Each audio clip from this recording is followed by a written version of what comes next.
I'll talk in a cartoon voice the entire time. Go for it. I dare you. But you can start with like a, hey, I'm Molly. Like a little introduction.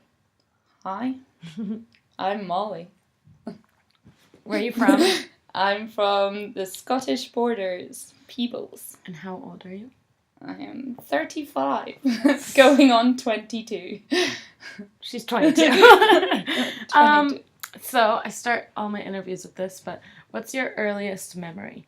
My toy kitchen. I love how most people are like, oh no. I have to think about that one for a bit. And yours is just so immediate. No. What's the toy kitchen? It was my second Christmas or third Christmas, I don't know. I can't remember the age. Yeah.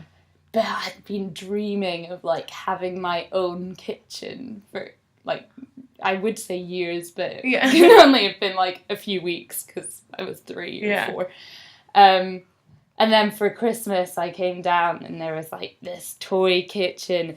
And it was, like, probably, like, 1 meter square. Maybe a bit less than that. Taller than me by far.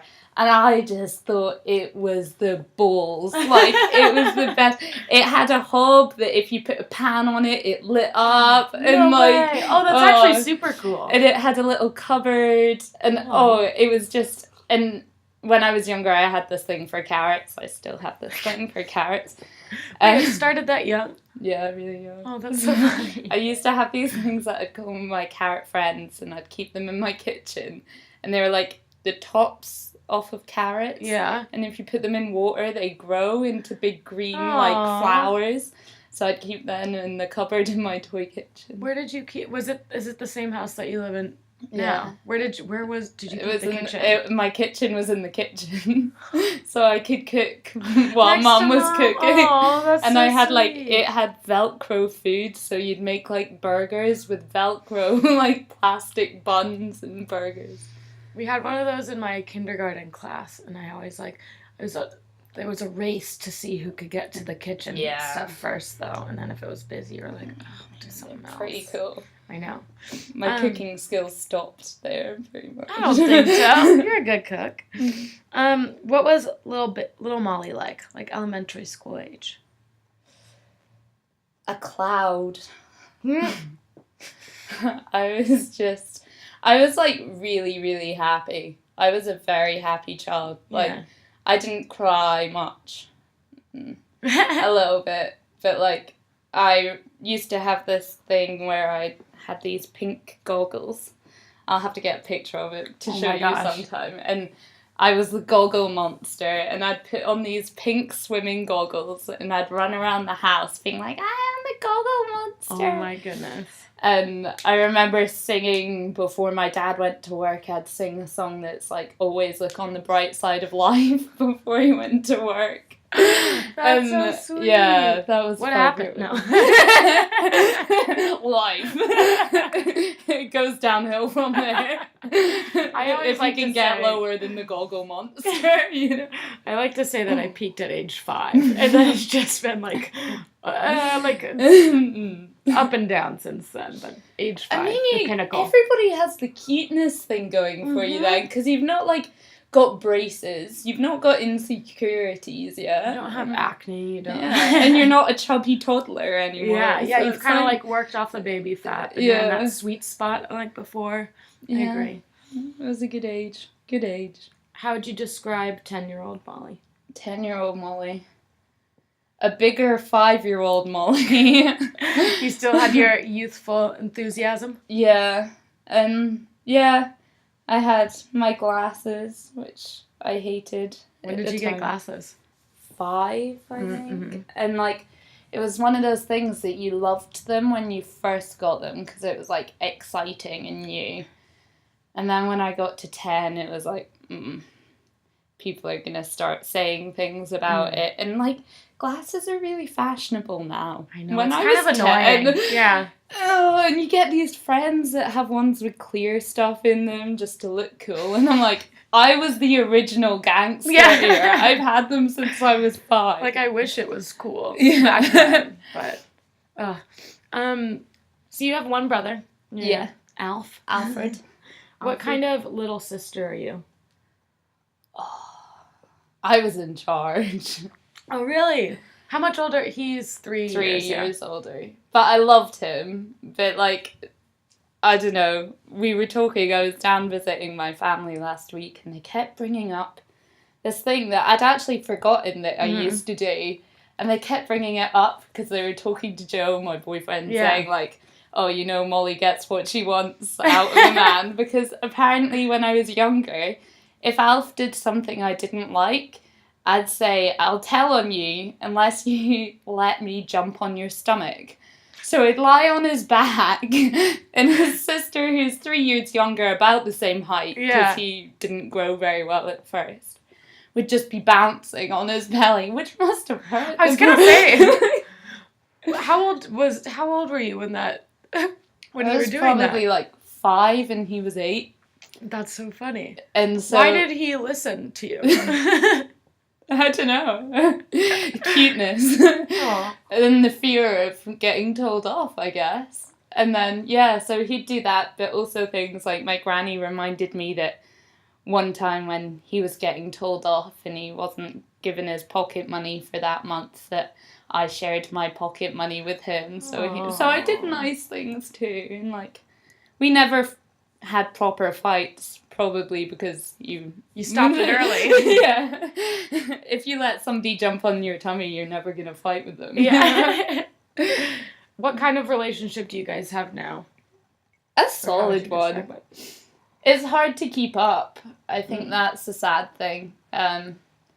Because we had a really good one growing up, and then now I still feel like we should be that close. Mm-hmm. But it's just not feasible when you're that far away. Same place anymore. Yeah. And, like, part of the amazing thing about a sibling relationship is you're experiencing the same stuff the whole time when you're growing up. You're in the same household. Yeah. You're experiencing your parents exactly how your lives work is pretty damn similar. Yeah. And then I think that diverges, obviously, when you leave home. But isn't it weird how you experience the same things, but everyone ends up so different? Yeah. Or I think I'm different than my siblings. I don't know. Do you think you're quite similar? I think me and Alfred are quite similar. Oh, really? We've got, like... In what ways do you think? Same sense of humour. We both, like, have the same goals in life, I guess. We're both quite active people, and would die in an office job or something like that. We both... I was wondering where that end of the sentence was going to say. Would die. Yeah. Would like to die this way. On a Tuesday, preferably. It's gotta be Tuesday. What kind of, household did your parents curate for you then? Like, what was their kind of parenting style, or what was your house like growing up? It definitely wasn't new age parenting, like, let your kids roll about everywhere, which I'm not going to judge, but I'm judging. But it wasn't strict either. Like, I was never grounded or anything like that. It was, if they were disappointed, you knew and you felt guilty because you're a decent person and you feel guilty about it. It was very much Dad would try to tell us off and we'd just laugh because you can't take my dad seriously when he's trying to do stuff like that. But if Mum got you in trouble, you were scared. You did as she said. Aww. What kind of characteristics of your parents do you see in yourself? And how do you feel about seeing kind of those traits in you? I think I have my dad's sense of humour, which I'm quite happy about. Like, maybe I'll never grow up like he hasn't, or and then I think I've got a bit of my mum in the, like, caring about people a lot kind of thing, and changing my mind a lot. She's currently... Oh, is she like that too? She's never, like... I think she's changed her mind a lot about what she wants to do in life and what she wants out of life. And I've always admired that, and I think that's great to make those decisions. Yeah, and changing your career at 50 is an incredible thing to do that many people would just... Oh, yeah. fester unhappily in whatever career they currently have until they retire. Yeah. And it's really inspiring to see somebody change it that late in the game. Sorry, Mum, you're not that old. I know you kind of dated her there. She's not 50. She's 33, right? Tea break. If you were to give a catchphrase to like 15-year-old Molly, what would it be? Like, did she have one? Or are you gonna assign yourself I one? was assigned one in my yearbook at high school, which was, shit, guys, I've lost my, and then blank, because still I know, not much has changed. Yeah. I was known for losing absolutely everything, and then finding it 5 minutes later in somewhere ridiculous, like a shoe or the fridge or somewhere where a phone or a purse shouldn't be. So that was my catchphrase, probably. But yeah. I love it. What kind of things were you into in high school then? Like, because I remember you did like more drama stuff. Yeah. It was. So until I was 12, dancing. Duh. Yeah, dance. And like when I was totally 3, I started dancing. When you were 3, really? Do you remember what your first dance class was? It was baby ballet. Oh. And it was basically just running around the room and skipping over, like, ropes that were on the floor and stuff. And learning to point your toes. Yeah. Which, it stays with you forever, you know. I know, you have very graceful, like, hand and leg movements. I like to think so. It helps me out on the dance floor nowadays. Mm-hmm. So that stuck with me until uni, basically. Yeah. And then I had a lot of phases. Like, I did football for a while. Until our coach was sadly taken for the boys' team, and we got a new coach who I didn't like, so I stopped doing that. And then I did cricket for a while. Oh yeah, you're a cricket family. Yeah, cricket fan. But I was never going to be as good at it as my brother was, so there was no point continuing that. And then, what else? Acting. Tons of acting. Yeah. Which is another thing. Dancing and acting I've lost at uni. Why do you think that's happened? Or like, what do you miss about it? I belong on the stage. I just deserve to be watched. No, I think it's an escapism thing for me. It's a huge escapism thing. I remember feeling shit at times, or being stressed at times, or being emotional. Yeah. And just going to a dance class and you're not you anymore. You're a body in a movement. You're a part of a machine. Yeah. That creates something beautiful, and it doesn't matter what you bring in. My dance teacher was like, you leave that behind, now we're dancing. And you could feel whatever you wanted at that time. And acting's the same. Like, I'm really nervous in myself. Yeah. But when I do public speaking, I still pick up on that acting thing of, I'm not me right now. Yeah. Like, when I'm in an interview, I'm somebody acting in an interview or something like that. And that was great. I played Blind Girl once, and that was just incredible. Like, doing rehearsals with a blindfold on. Did you really? I remember having... Did you do the actual performance with, like, out vision? No, I had vision. So it was like... Okay. In rehearsals to practice, like, doing that. And then I remember that was a really big deal for me because I had to kiss somebody in that How play. old were you? I was like 16. Ooh. And I had a boyfriend at the time, and I was like, oh, I'm having to kiss this boy, and it was such a big deal for me. And like, did he approve? Yeah. He was massively jealous in the audience. I don't think Watch he out, came mate. to see it. Not that I'm bitter. Still no. Saved him a seat. It was empty in the front row. So that was a big deal. And acting was just... A lot of my friends did it as well, and it's a good base for a family. And in a place like Peebles, there's not much else to do, so you need to do stuff like that to keep busy. Talking a bit more about Peebles, how do you think where you grew up shaped your identity? It definitely made me an outdoors person. Mm-hmm. Like, you can't live there. Well, you can live there, and many people do, and it's really infuriating and sad that it's such a beautiful place, and there's hills, and there's sheep, and there's just so much to explore, and I think I really thrive in that environment. Yeah. But also, disadvantages of small towns is people know everything about everyone, and they notice things. Like, I remember once my brother went to school without his jacket on one day, and it was raining, and he got back home, and my mum came back from work and was like, why did you go to school without a jacket on when it was raining? And he was like, I don't know.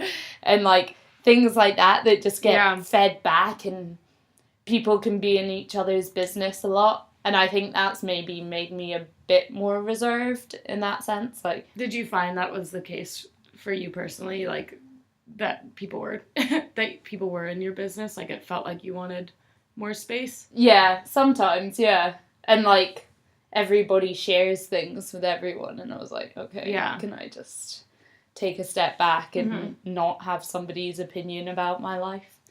Which is quite nice sometimes. It is, a little bit. Like, at times we don't understand our own lives, and then it's opinion isn't what you want. Like, Well. Do you want to talk a bit more about high school and, like, your friends? What was your experience in high school?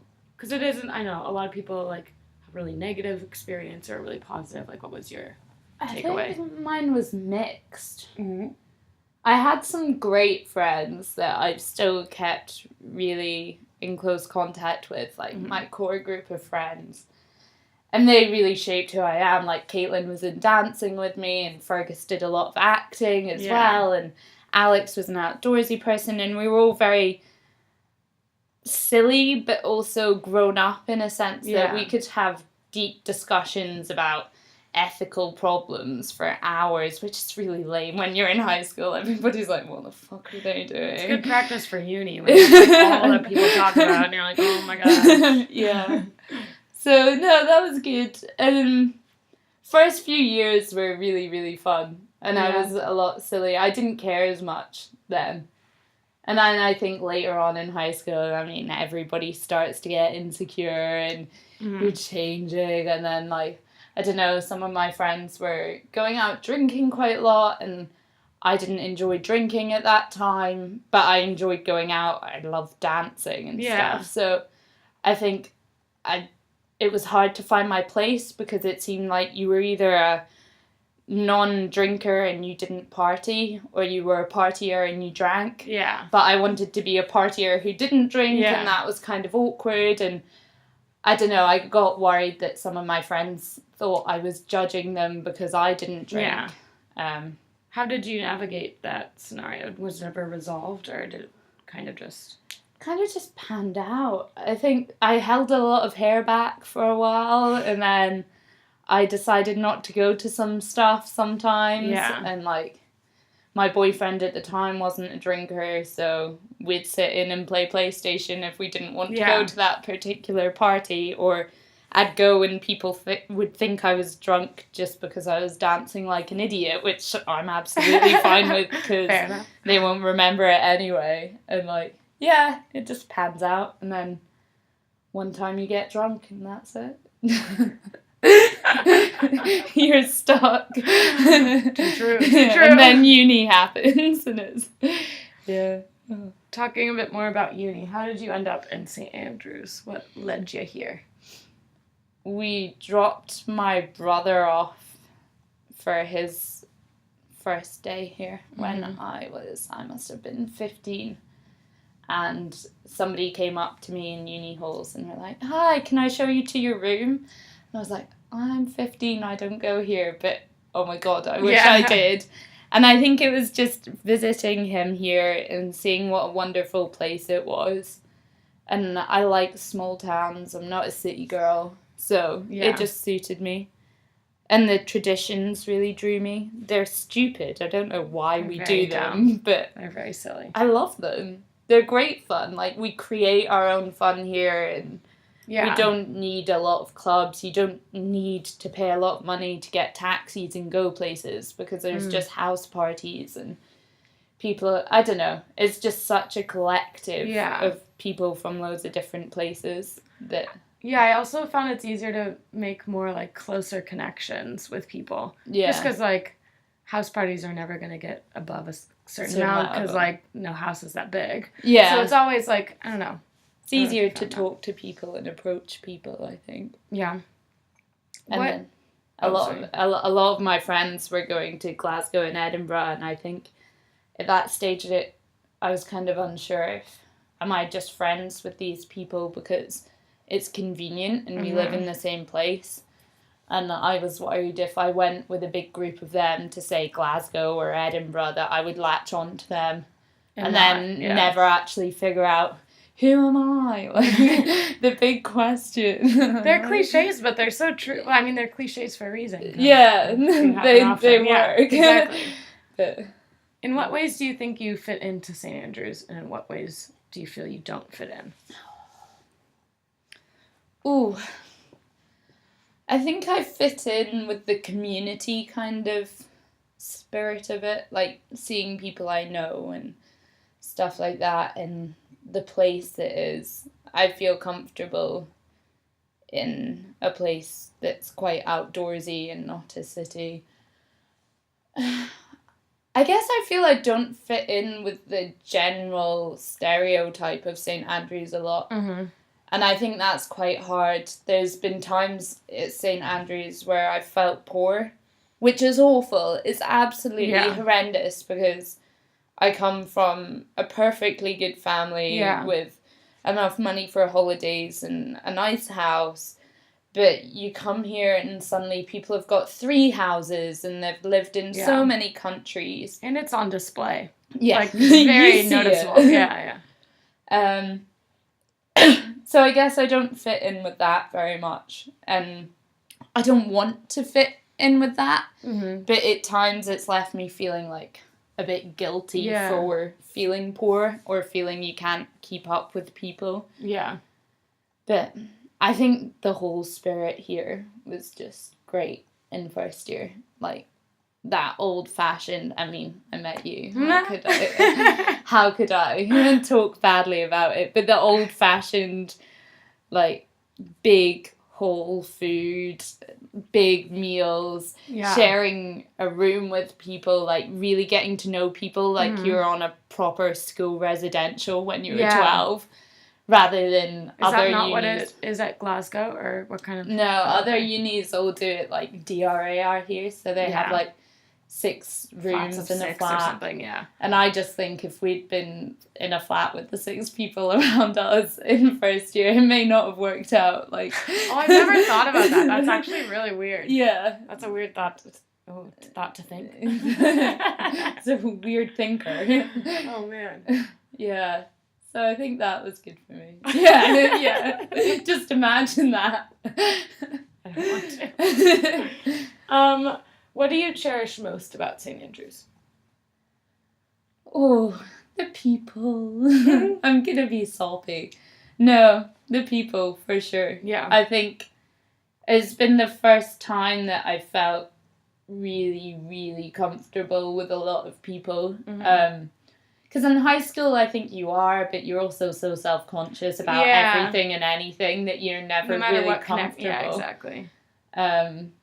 And just, like, I never imagined myself having a group of close girlfriends. That was just something that I did not... Why do you say that? Because my girlfriends in high school chatted a lot about, I hate to say it, but stereotypical like girl thing. Yeah. Like makeup, clothes, stuff that I just couldn't care less about at that time. Like, I didn't care for makeup or bloggers that talk about makeup or and I just always expected that was how it would be. Yeah. And I didn't think that, oh, maybe there are other girls out there that don't like to talk about makeup. And then I met them and, like, I think it was nice to suddenly... make sure we only talk about it. From now on, I only want to talk about it.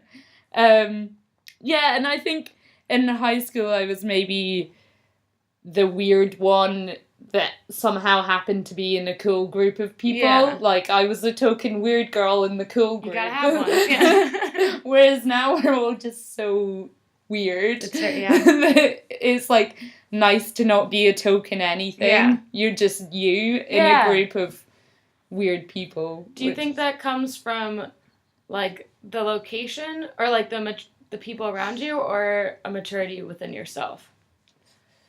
Like, do you think you could have felt this way in high school if you were in a different place? No. Like, within yourself, not physically. No. I don't think I was ready to be that. And I was still in a stage where I was never going to believe that anybody actually liked me after what happened with my friend when I was 12. That, like... I think I needed to be in that new place and make friends from the beginning. Yeah. Again. To know that it was, like, real. Because of me. Yeah. Yeah.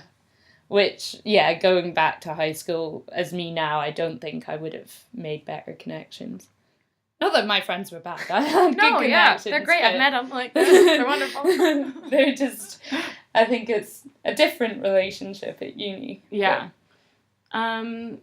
What kind of things do your non-academic interests bring to your life in St. Andrews?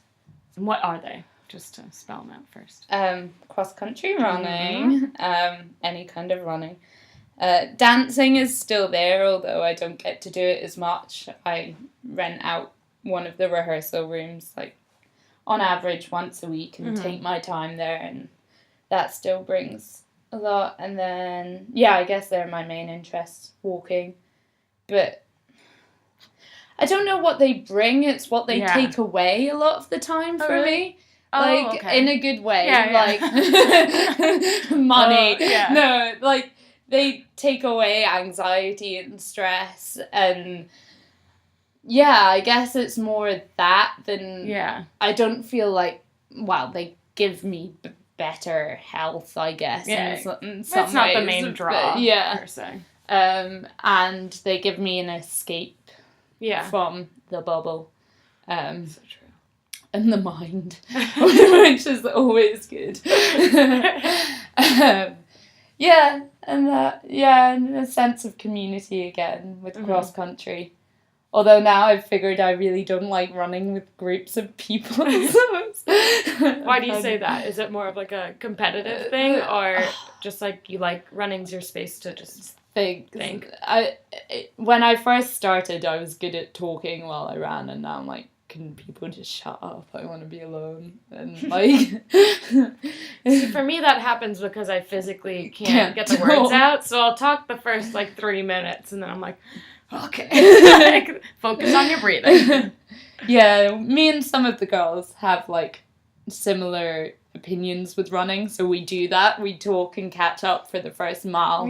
And then after that, it's like we're running together, but really we're all in our own spaces, and that's really nice when you get to that space with someone. Do you use running to think, or is it more like a lack of thinking that you enjoy? Okay. Yeah, unless I'm angry.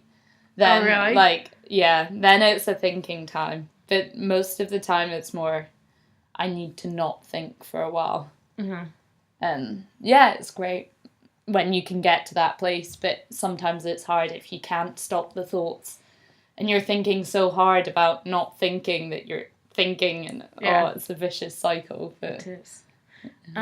Moving on towards more kind of like reflective questions. Ooh. But this one's an easy one and a fun one, because I imagine like I would like to respond to it in like a very imaginative, like ideal way, but a lot of people take a very practical way. You can do whatever.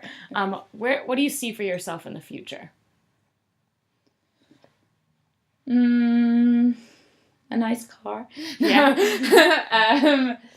Ones with the wheels all on and hopefully all wheels on. I don't know what I see for myself in the future. Longer hair. I I don't know, there's like what you hope for the future. What do you hope for the future? Which is, I guess, happiness and friends and a career that I enjoy. Do you leave it that open-ended, or do you have more, like, any specific kind of manifestations of those things in your mind? I wouldn't like to bind myself with any specifics. Yeah. Because if I set specifics, I worry that then I'll be disappointed, or I'll try to stick to those too much. Like if I say I want to be a head teacher or a good teacher in 5 years, I'll maybe stick to that when I shouldn't, and it's not the place for me. It isn't organically what you should be doing with your life. So I feel like as long as I stick to some travel, some happiness, some love, and some holidays. Yes. Holidays. And I'll be fine. Do you want to talk a bit about Teach First and your job for the next 2 years? Yeah. Exciting time. Hopefully, if they don't chuck me off. If I don't chuck any chairs at kids, then they keep me. So 2 years I'm going somewhere in the northeast of England to teach in an underprivileged school. All 3 sciences to 12 to 16-year-olds. Yeah. What drew you to kind of the scheme of the cult of the cult? To be an incoming participant. What drew you to how Teach First works versus going through teaching via another avenue? Or what drew you to teaching at all? Teaching at all is probably... I just enjoy interacting with people. Mm-hmm. And if you can show a passion for something that somebody else picks up on so much that they also have a passion for it, I just think that's the most amazing thing ever. Like, people that I've shown dancing and then they've been like, oh my God, that's incredible. I want to do it too. And it's just so fulfilling. And that's used all the time. Like, it's a really fulfilling career. But I think it is. And it's a challenge. It's going to be tough. Yeah. And 99% of the kids will probably hate me. But I'm fine with that as long as I can teach them something that I understand in these schools. It might not be the case of them getting a B or even a C in their exams. But if I can teach them a life lesson that they take away or inspire them to maybe try a little bit more. Yeah. So is that is the kind of like subject matter not less important? It's obviously the feature of the class. Yeah. But your draw for teaching is more, I don't know, what's the word? Like, not symbolic, but it's like a bigger more picture. Global issues that I think. Yeah, I think so, especially in that kind of setting. If you were going into a private school where all the kids were expected to get A's, I would focus on getting the kids A's. But a lot of this is, I guess, letting them know they're worth your time. And a lot of the time, the children in the underprivileged schools, like, they don't see their parents a lot, and people just have ideas of who they are already because of what school they go to or what area they live in. And I think just showing them the time of day, and if I can get it through to them that they matter and they can change their course, then that's more important than if they know the force mass acceleration equation, you know? True that. What are your, like, fears going into teaching or the next year? Being bad. At teaching? Yeah. I could just be a horrendous teacher. Like, nobody knows. I passed an interview. Yeah. I talked to 40-year-old men that were acting like 10-year-olds. Yeah. But I could just be awful. Yeah. And I'm in it for 2 years. And you're like, well, what if I'm just bad at this? Yeah. Or what if the kids make me cry? Because we all know those teachers that we've made cry. Emily's made about 20 cry. So this one time, and then this other time, and then another time. What if I become that Miss Pace that cried in the corridor? Like, no. That's fair, though. Along those lines, going more to the reflecting questions, but actually, no, I'll ask this. I haven't asked this question before, but I've been like working on a new question in my mind. Test What me. is kind of, what relationship that you have had, either romantic, platonic, familial, whatever, do you think has been, or like academic, been the most kind of like formative for the way you kind of understand people or like yourself? Or like just a formative relationship in your life, if you want to talk about it. I don't know. I guess I've had ones that have influenced me a lot, but can it be in a bad way? Yeah. Yeah, so I've had a couple that have influenced me a lot, and it's sad. Yeah. Because it's a bad one, and you don't want it to influence you. Yeah. But, like, have you gained anything positive from the negative experience? No. Which is really sad, but I guess for me it was my best friend until I was 12 years old, and we like did everything together, and so much, like from the ages of 4 to 12 you change a lot, and this person influences you a lot. I remember refusing to wear pink because she never wore pink, and I was like, I'm not gonna wear pink either, and like when you're 12 and you're just changing a lot. Yeah. And then she turned around to me one day when I was 12 in P7 last year of primary school and said, I hate you. And here's a list of all the things I hate about you. And that was awful. And that was a big relationship in my life. And I hate that it still affects me. But I think part of me is still like, I don't trust anybody could turn around and do that at any time. Yeah. Whether it's been your best friend for 10 years, I think I'm always now skeptical about that. And then it happened with an ex as well. And I think that, like, I was fine for a while about stuff like that. And then when he did the same thing... It was a resurgence. It brought it back. I was like, shit, it happened again. Yeah. Like, it could happen anytime. And I think that shaped me a lot, which is sad. Yeah. It's like, but maybe it's brought good things. I think I try and pay a lot more attention to what people are feeling than before because I want to know. Yeah. And also now I've found a really good romantic relationship. Like...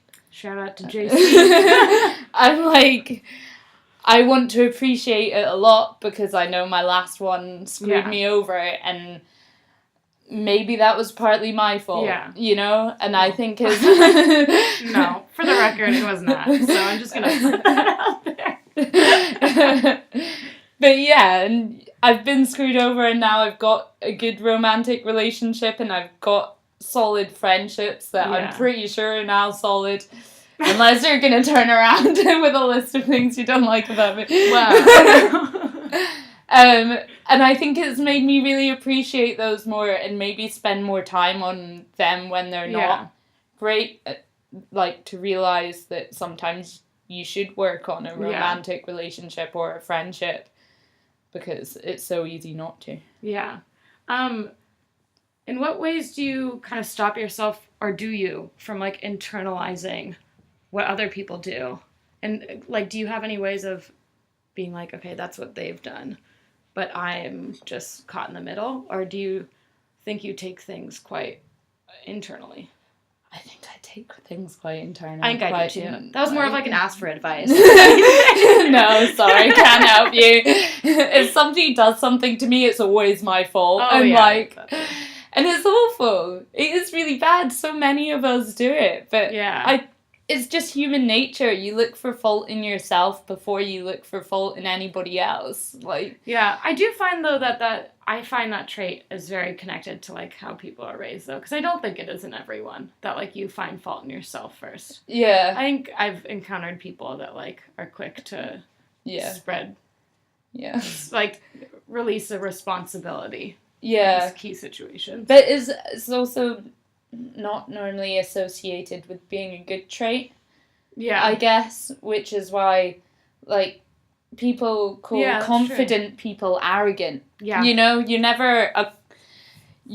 a confident girl, you're a slutty girl. You're not a confident boy, you're an arrogant. Like, who is she? She's confident? Yeah. And then you're like, well, yeah. So, like, suddenly being confident becomes a bad thing, and blaming yourself becomes the good thing. Yeah, like how, like, the more victimized you can kind of, like, or the more you can create this kind of, like, victimized bubble. Yeah. Or, like, the weaker you are, but it's like, no, it's not healthy. It's really bad, but I guess it's how a lot of us are brought up. And I wouldn't say it's, like, something my parents have taught me. I think it's a society thing. But, yeah. What is something, or the kind of hardest thing you've had to overcome or are still working on overcoming? Probably liking myself. Yeah. Is my hardest thing. Like, I dream of a day where I wake up and I'm like, damn, girl, you look hot. Like, I dream of that day. And I have done for years, and I'm still gonna have to work at that for... Yeah. I've accepted I might have to work on it for the rest of my life. Like, I might never feel happy within myself, but I guess what I've disliked myself... Body. Yeah. I think I'm a decent... I've got a good personality. No. I think I'm a decent human being, but I've just never been happy with the way I look since I was probably, like, 12. Yeah. 14. Does it correspond to that friendship thing, or is it something different just because 12 was a similar age?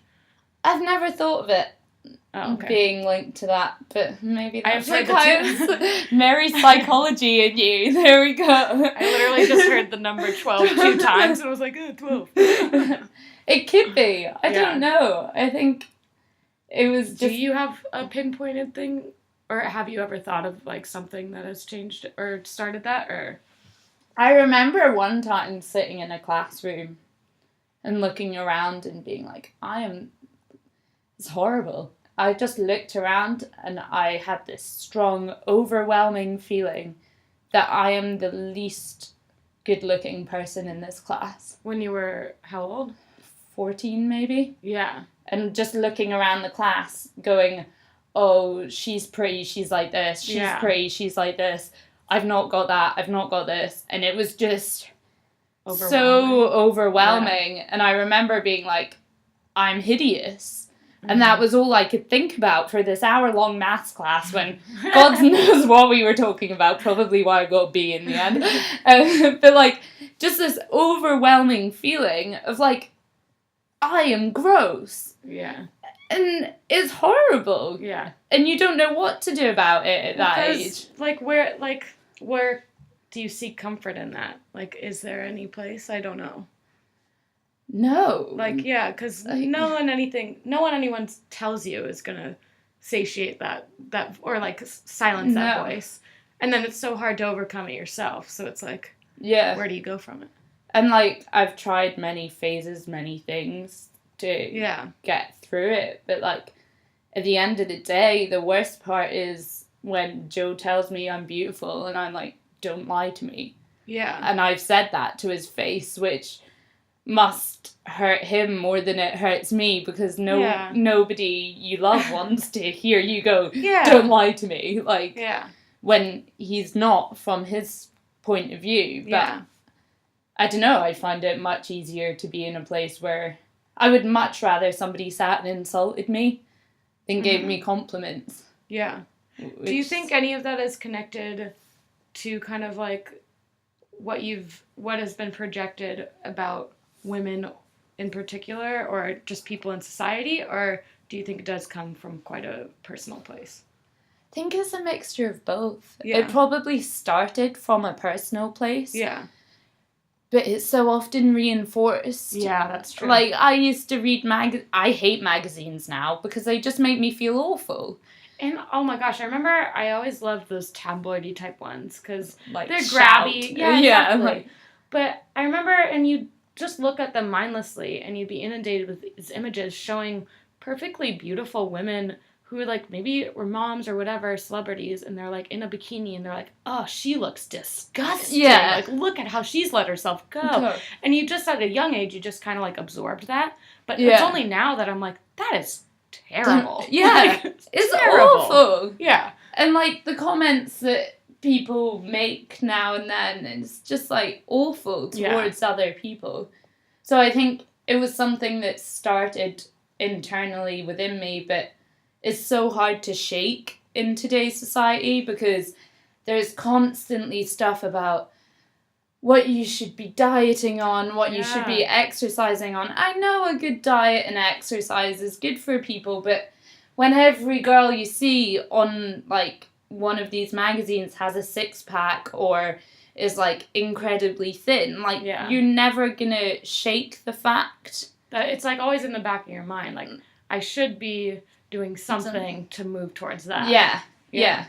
And like I enjoy running because it's my space, but also part of it's a vanity thing. Like I'm not gonna lie about that. Like part of it is. And society just means that you can never drop it. Mm-hmm. And I think there's all these, although there's a lot of body positivity movements, they're not. Do they not speak to you? They're just not at the top. Yeah. You know, they're lesser than the fact that they're a body positivity movement takes away from exactly what they're trying to get to. Like there shouldn't be a movement. Yeah, it shouldn't be labeled. Yeah, it should this is body positivity because we've got somebody who's a normal body shape on the front of it. Why can't she be on the front of Vogue and without then not any explanation? Yeah. And I don't need to know she's a plus size model. Like they put the best plus size. I don't just say she's a model. Like, how brave is this person for showing their body, or like how brave and like innovative is this magazine for putting like a normal sized black woman on the cover? Yeah. I'm like, no. The fact that they shout about it takes away from exactly what they're trying to do. Yeah. And I guess that just is always going to be there. So. Do you see it changing at all?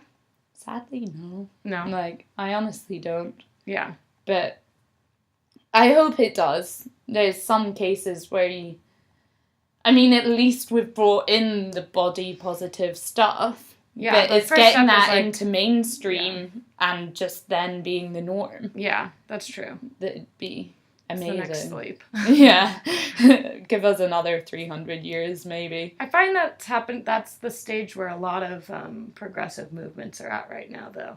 It's like the awareness is there, and people are recognizing that maybe we should take it into account, but actually becoming things that are common and that you don't think about, it's like, it hasn't gotten there yet. Yeah, like it's very frustrating. It'd be great if we didn't have to have a mental health awareness week. What if we were all just aware about mental illness as much as we were about other illnesses? Yeah. What if doctors just paid the same amount of attention to them as they did when you've got other illnesses? And it goes for we're aware that women make less money, and we're like doing small things, but it's not there. And you're like, okay, we're aware, but I don't know. I just find that frustrating. But that's a talk for another time. So I only have 2 more questions, and if we missed anything, we could talk about that. But the first one is, what is your value system? What kind of principles guide your life or kind of shape who you want to be as a person? I think my parents have always told me, be proud of what you do. Create something you're proud of. And not in a pride high horse way, but I want to be able to, whether it's me parking my car or the friendships I have, I want to be able to look back and be proud that I did that. So I want to walk away from my car and be like, oh yeah, I parked that good. Or leave St. Andrews and be like, oh yeah, I'm proud of what I did there. Yeah. I made good friends. I was nice to people. That's what I want. Yeah. Honesty's a huge thing for me. Mm-hmm. I've always been a shit liar. I was when I was younger. I think I will be for the rest of my life. You kind of are still. Yeah, like, I can't lie. I'm just bad at it. I've tried a few times, and I know every time that somebody's not picked up on it, they just know that I've lied anyway and just pretend. They're like, oh, I'll let her have this one and pretend that I believe her. Like, yeah, so honesty, yeah. And then just, like, being young at heart, I think is really... I've grown up with parents that rarely act their age, like, at all. And I think it's great. That's so true. Like, you see so many 60, 70, 80-year-old people that are acting their age, and I'm like, mate. Or you even see young people trying to be older. And it's like, no. The majority of your life, you're older. Like, yeah. Be you now. Exactly. Like 12-year-olds that are dying to be 20, and you're like... Well, the 13-year-olds now literally dress like club kids. Oh, God, yeah. I'm like, oh, no. I'm going to be teaching a class that looks older than me. Yeah. And I think just being young at heart is really important. Like, my dad still plays the PlayStation, and that's totally okay. Yeah. They still make fart jokes, and I think that's great. Like... They are pretty great. Good people. And then my last question is, what is the biggest lesson you've learned from your life so far? Oh. No. That's a hard one. It's probably that opening up to people isn't as scary as you think it's going to be. And yes, Mum, you're right that talking about your problems can sometimes be a good thing. And I think... I'll never admit it to me. You, as much as you hate it, and like, as a British person, talking about my own problems is just something that you're, like, brought up. Yeah, it's like, very cultural in particular. Yeah. Like, emotions? Yeah. What are they? Like, that's not a British thing to have. But I think it's, probably the biggest thing I've learned is that actually going and talking to people about shit is good to do and can help.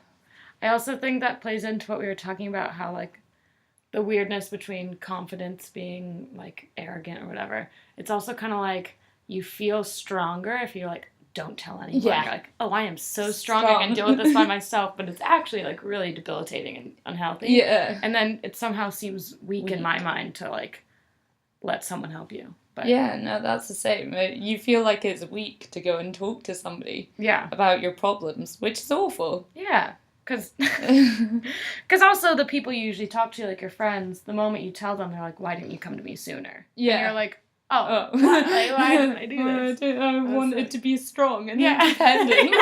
And then you're like, but actually it just made it fester for longer and hurt more. Yeah. But I think that's an important thing to... At least I've learned it now, not when I'm like... That's true. Really old and be like, oh, damn it, all these things I should have told people. I know, I'm wondering what that realization is going to be for me. At like 80, I'm just going to be like, oh, damn it. I should have had feelings this whole time. That's kind of all my questions. Is there anything that we like didn't cover in your life that you wanted to talk about, or is that is important to you, or a topic that you want to discuss? Mm-hmm. Well, I mean, I'm sure we skipped over... I mean, we did skip over a lot, but...